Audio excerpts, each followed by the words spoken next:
In this video, we will show you how to assemble and use the Acer Electric Scooter Series 5 Advance for the first time.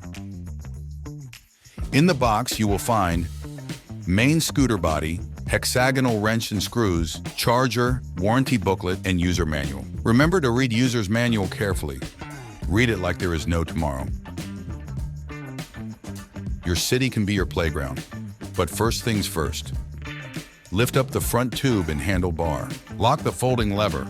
Level all the parts with the head tube. Insert the connector to the front tube. Tighten the screws on both sides of the pipe with hexagonal key. If you ate your breakfast, you will tighten them well. Connect the charger to a wall outlet and its other end to the charging slot under the stem on the side. The charger indicator is red at charging and green at charging complete.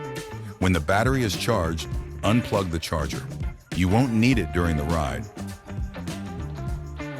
Press and hold the power button for 3 seconds. To change gears, press the power button twice. To turn on head or tail lights, use the light switches on the right side of the handle. To use turning lights, press the switch on the left side of the handle. The display allows you to monitor your gear, speed, power level, and light status.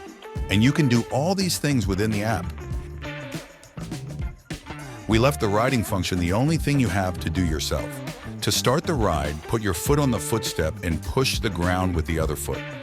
Once the scooter moves forward, put the other foot on the footstep and gradually push the throttle. Looking for a brake. To stop the scooter, release the accelerator lever while pressing the brake lever accordingly to vehicle speed. To turn off the scooter, press and hold the power button for 3 seconds. To easily fold the scooter, press the anti-release button. Unlock the folding lever. Fold back the front tube and lock the fixation hook to the fixing plate on the rear wheel brake. To unfold it again, follow the same steps in reverse. We want you to ride comfortably. That's why the scooter has 10-inch foam tires and shock rear suspension. Remember to ride with caution and always wear a helmet. And in case it rains, we got you covered.